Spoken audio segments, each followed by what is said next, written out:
Hello students, a very good morning. Myself Nisha Saini, Assistant Professor in Department of Chemistry, Kanodia PG महिला महाविद्यालय जयपुर।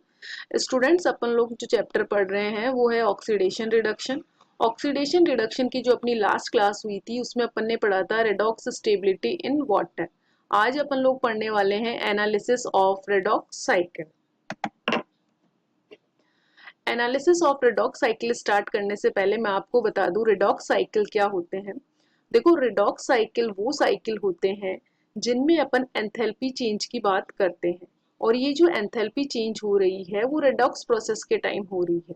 और redox process का मतलब ये है या तो वहाँ ऑक्सीडेशन हो रहा होगा या फिर रिडक्शन हो रहा होगा। तो देखो, अपन ने ये तो कह दिया कि रेडॉक्स साइकिल क्या हुए, रेडॉक्स प्रोसेस के टाइम जो एंथैल्पी चेंज से जो साइकिल बना उसको अपन ने रेडॉक्स साइकिल कहा।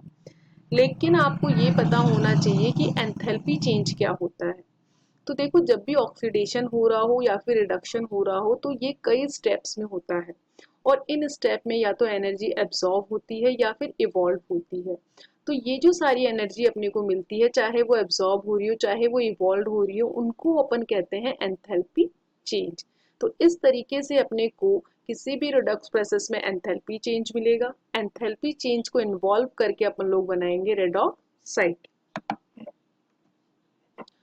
अब देखो, मैंने यहाँ नोट डाल के क्या लिखा है कि जो रेडॉक्स साइकिल होते हैं वो इलेक्ट्रोड पोटेंशियल को कैलकुलेट करने का एक मेथड होते हैं। और अपन ने ये रेडॉक्स साइकिल कब काम में लिए, जब अपने को ये इलेक्ट्रोड पोटेंशियल एक्सपेरिमेंटली नहीं मिल पा रहे हैं।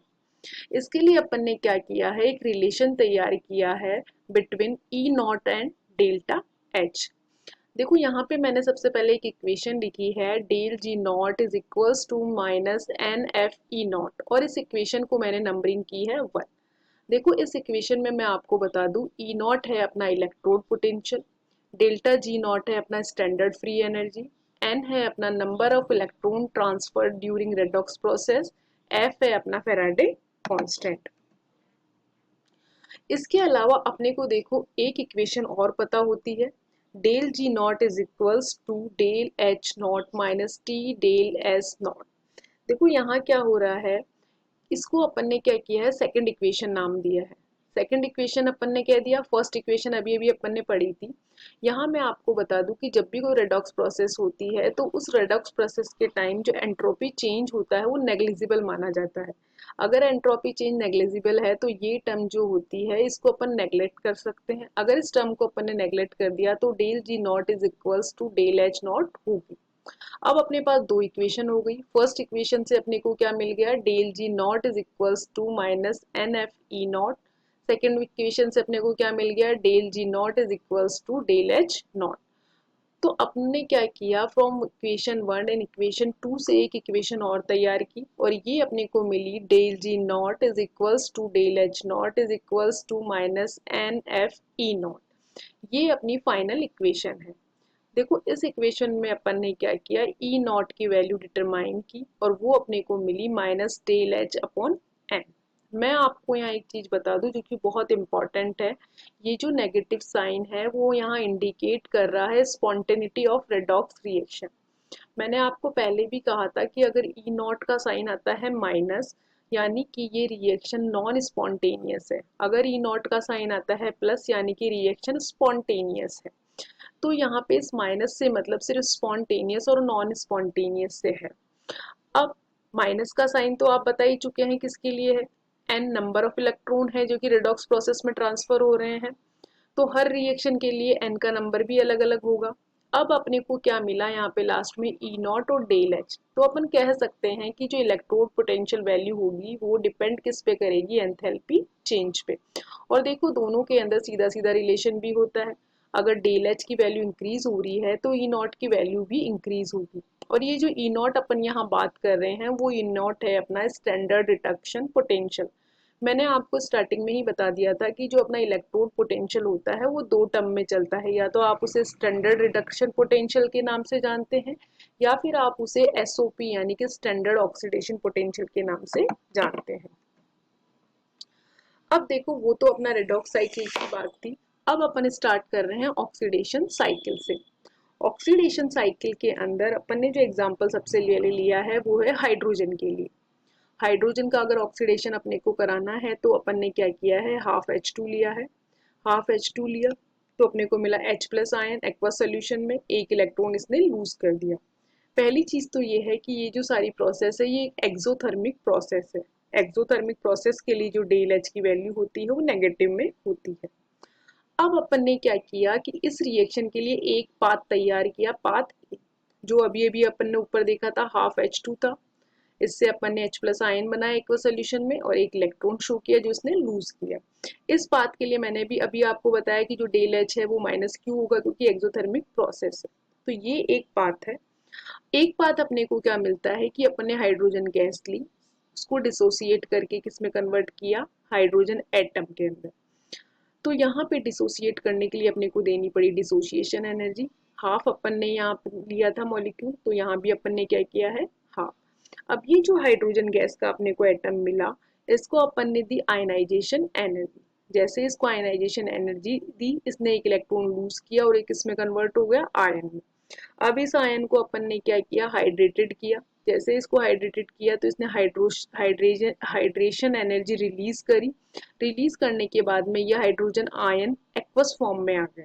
ठीक है, तो देखो इस पूरे पाथ में मैं आपको बता दूं, पाथ बी की बात कर रही हूँ मैं। डिसोसिएशन एनर्जी अपन ने दी प्लस में थी, आयनाइजेशन एनर्जी जो थी अपन ने दी प्लस में थी, हाइड्रेशन जो एनर्जी थी वो रिलीज हुई, इस वजह से इसको अपन ने नेगेटिव में शो किया है। तो देखो अभी अभी जो साइकिल अपन ने पढ़ा उससे अपने को क्या मिल गया, delta H is equals to minus Q. ये अपने को पाथ ए बताता है और पाथ ए है वो पाथ बी के इक्वल्स है। तो वहां से अपने को मिला D by two plus ionisation energy minus hydration energy. यहाँ पे मैंने बता दिया है, डी का मतलब डिसोसिएशन एनर्जी, आई ई का मतलब ionisation energy, H A Q का मतलब हाइड्रेशन एनर्जी। अब बात करें अगर अपन हाइड्रोजन के लिए, तो जो डिसोसिएशन एनर्जी होती है D/2 वो अपने को मिलती है प्लस 218 किलो जूल पर मोल। आयनाइजेशन एनर्जी जो मिलती है वो मिलती है प्लस 1310 किलो जूल पर मोल। हाइड्रेशन एनर्जी जो मिलती है वो होती है माइनस 1076 किलो जूल पर मोल। तो यहाँ से अगर अपन डेल एच की वैल्यू फाइंड आउट करें तो वो अपने को मिलती है प्लस 452 किलो जूल पर मोल। तो यहाँ पे मैंने एक नोट डाल के लिखा है, इलेक्ट्रोकेमिकल सीरीज में भी मैंने आपको ये चीज़ बताई थी कि अगर अपन एसआरपी की बात करें तो ये अपनी जो इलेक्ट्रोकेमिकल सीरीज होती है उसके अंदर एसआरपी हाइड्रोजन के लिए 0 माना जाता है। इससे ऊपर के जितने भी एलिमेंट होते हैं उनके लिए एसआरपी नेगेटिव में होता है और नीचे जितने भी होते हैं उनके लिए एसआरपी पॉजिटिव में होता है। और अभी अभी अपन ने एक इक्वेशन देखी थी कि ई नॉट और डेल एच के अंदर सीधा सीधा रिलेशन होता है।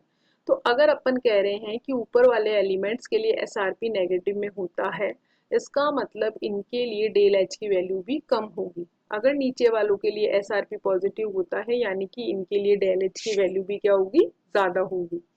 अब जिस तरीके से अपन ने हाइड्रोजन के लिए एक स्टैंडर्ड इलेक्ट्रोड पोटेंशियल माना है, वैसे ही हाइड्रोजन के लिए एक स्टैंडर्ड डेल एच वैल्यू होती है जो अभी अभी अपन ने फाइंड आउट की थी, जो होती है प्लस 452 किलो जूल पर मोल। तो अपन ने क्या किया, इसको स्टैंडर्ड मान लिया। हाइड्रोजन से ऊपर वाले जो एलिमेंट है उनके लिए कह दिया कि जो डेल एच होती है वो प्लस 452 किलो जूल पर मोल से कम होती है और नीचे वाले एलिमेंट के लिए जो डेल एच होती है वो प्लस 452 किलो जूल पर मोल से ज़्यादा होती है। अब क्या किया अपन ने, ऑक्सीडेशन साइकिल ही निकाला है मेटल्स के लिए। इससे पहले अपन ने ऑक्सीडेशन साइकिल किन के लिए पढ़ा था, हाइड्रोजन के लिए। अब अपन ने क्या किया है, एक एल्केलाई मेटल अपन ने ली है, इसको अपन ने क्या किया है, ऑक्सीडेशन करा के आयन में कन्वर्ट किया है इसकी एक्वस फॉर्म में, एन इलेक्ट्रॉन इसने लूज किए हैं। ये एक एक्सोथर्मिक प्रोसेस है। इस एक्सोथर्मिक प्रोसेस के लिए डेल एच क्या होगा अपना माइनस क्यू। ये अपनी एक सिंपल सी प्रोसेस है। इस सिंपल सी प्रोसेस को अपन ने पाथ ए नाम दिया है। अब देखो अपन ने इस रिएक्शन का ही पाथ भी ढूंढा है। सबसे पहले अपन ने क्या किया, जो मेटल सॉलिड थी उसको सब्लिमेशन एनर्जी देके गैस में कन्वर्ट दिया, फिर आयनाइजेशन एनर्जी देके उसको आयंस में कन्वर्ट किया, फिर इसका हाइड्रेशन करवाया और इसको किसके अंदर कन्वर्ट किया, एक्वस फॉर्म में कन्वर्ट किया। तो देखो यहाँ क्या करना पड़ा, अपने को सब्लिमेशन एनर्जी देनी पड़ी, आयनाइजेशन एनर्जी देनी पड़ी और हाइड्रेशन एनर्जी यहाँ पे रिलीज हुई। तो देखो यहाँ पे पाथ ए और बी से इक्वेशन आई, delta H is equals to minus Q is equals to S plus ionisation energy minus hydration energy. अब वापस से मैंने यहाँ एक नोट लिखा है। नोट इसलिए लिखा है, नोट का फर्स्ट पॉइंट क्या है अपना, कि जो डेल एच होता है एल्कलाई मेटल्स के लिए वो अपने को मिलता है 188 किलो जूल पर मोल। और देखो ये जो वैल्यू है वो डेल एच की +452 किलो जूल पर मोल से बहुत कम है। अगर कम है डेल एच इसका मतलब ई नॉट भी कम होगा। कम होने का मतलब होता है हाईली नेगेटिव। तो देखो इलेक्ट्रोकेमिकल सीरीज में भी आप लोग जाके चेक कर सकते हैं कि ऊपर की तरफ जो होती है वो मेटल्स होती है, और मेटल्स के लिए जो ई नॉट की वैल्यू होती है वो नेगेटिव में ही अपने को मिलती है। सेकंड पॉइंट क्या कहता है कि अगर मेटल्स की वापस अपन बात करें, चाहे एल्केलाई मेटल्स हो या एल्केलाइन अर्थ मेटल्स हो, अगर अपन जा रहे हैं अप टू डाउन तो साइज ऑफ एटम क्या हो रहा है, इंक्रीज। अगर साइज ऑफ एटम इंक्रीज हो रहा है तो आपको पता है आयनाइजेशन एनर्जी यहाँ डिक्रीज होगी, क्योंकि जब एटम की साइज ही इंक्रीज हो जाएगी तो इलेक्ट्रॉन को निकालने के लिए अपने को एक्स्ट्रा एफर्ट नहीं करना पड़ेगा। तो जब आई की वैल्यू डिक्रीज हो रही है तो साथ के साथ जो सब्लिमेशन एनर्जी होती है वो भी डिक्रीज होती है। इन दोनों का जो रिलेशन होता है वो सिमिलर होता है। तो इन दोनों की वजह से ही डेल एच भी अपना डिक्रीज हो जाएगा। अब डेल एच डिक्रीज होगा तो उसके साथ साथ ई नॉट जो अपना है वो भी डिक्रीज हो जाएगा। और ई नॉट डिक्रीज होने का मतलब है उसकी वैल्यू अपने को किसके अंदर मिलेगी, मोर नेगेटिव फॉर्म में मिलेगी। तो देखो अप टू डाउन में अपन ने दो एग्जांपल ले लिए, मैग्नीशियम का और बेरियम का। तो जब दोनों की जाके इलेक्ट्रोकेमिकल सीरीज में अपन ने ई नॉट चेक करे तो मैग्नीशियम के लिए कितना मिला, -2.37 वोल्ट, और बेरियम के लिए कितना मिला, -2.90 वोल्ट। तो आप लोग देख सकते हैं बेरियम जो होता है वो नीचे की तरफ आया है। इसके लिए ई नॉट की वैल्यू देखो कम है, नेगेटिव में दिख रही है आपको, नेगेटिव वैल्यू ज्यादा है, इसका मतलब इसकी वैल्यू कम है। अब बात करते हैं अपन लोग रिडक्शन साइकिल की। रिडक्शन साइकिल के लिए अपन ने एग्जांपल लिए हैं हेलोजन्स के। हेलोजन्स के लिए पहले अपन ने सीधी सीधी रिएक्शन लिखी है। हेलोजन का हाफ मॉलिक्यूल अपन ने लिया, गैसियस फॉर्म में है। इसको अपन ने इलेक्ट्रॉन दिए, या फिर अपन कह सकते हैं इसने इलेक्ट्रॉन गेन किए, और ये किस में कन्वर्ट हो गया, हेलोजन आयंस में या फिर अनायंस में कन्वर्ट हो गया एक्वस फॉर्म में। ये भी एक एक्सोथर्मिक प्रोसेस है। इस एक्सोथर्मिक प्रोसेस के लिए डेल एच की वैल्यू कितनी मिली है अपने को, माइनस।